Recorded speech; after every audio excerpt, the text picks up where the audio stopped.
Moi c'est Quentin, je suis à l'UFCV depuis un peu plus de 2 ans maintenant.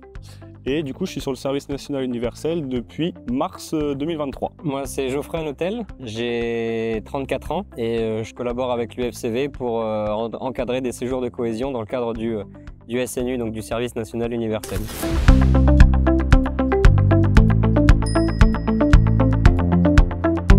Alors du coup, le SNU, c'est ni une colo, ni un temps scolaire.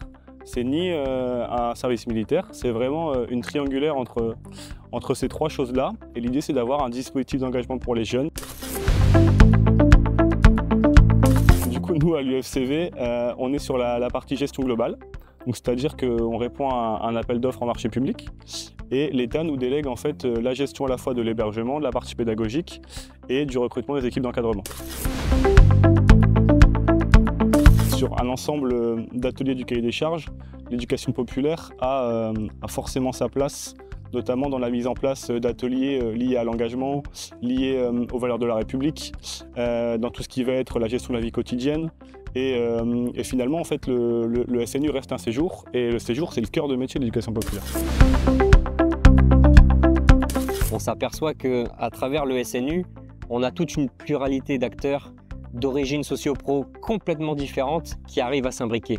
Et c'est ça qui est hyper intéressant dans le dispositif, c'est qu'on s'aperçoit qu'en préambule du SNU, on a tous tendance à se mettre dans des cases, à se dire que bon bah voilà, nous on est issus d'un tel corps professionnel, donc on correspond à tel profil ou à telle pédagogie. Le voisin, il est sur un autre profil, donc il est sur une autre.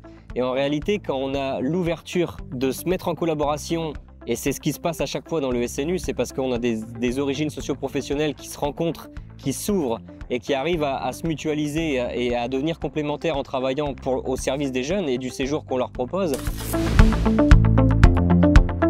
Alors un séjour de cohésion, ça dure 2 semaines et l'idée c'est d'avoir des jeunes qui soient issus de départements différents pour que le jeune, quand il arrive, il ait sa singularité et qu'il soit du coup dans le groupe comme n'importe lequel des jeunes, sans faire en sorte qu'il y ait son histoire qui soit mise en lumière là-dessus, mais qu'il puisse s'intégrer comme n'importe lequel.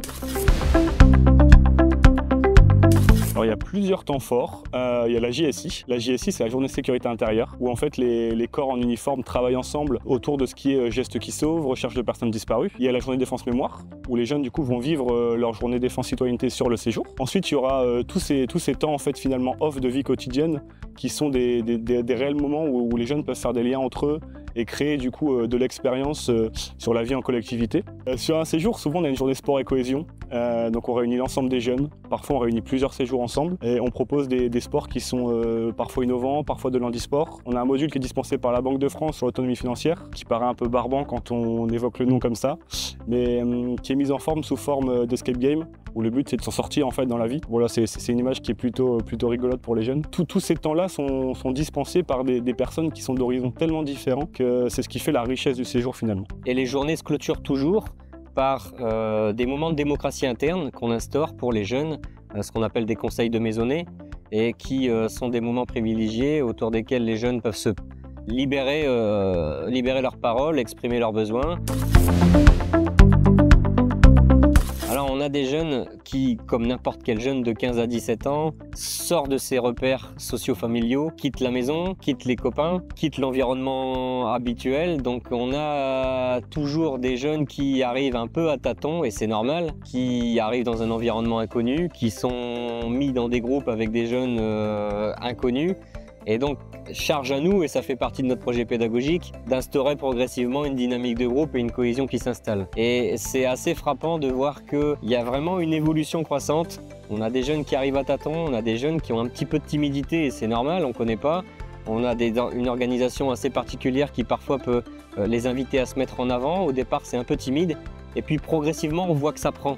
On voit que les liens se créent, on voit que les dynamiques de groupe sont vraiment de plus en plus présentes. C'est mon 5e séjour cette année, et c'est une tendance qui est commune à chaque fois. On s'aperçoit qu'à la fin, il y a une réelle cohésion qui se crée.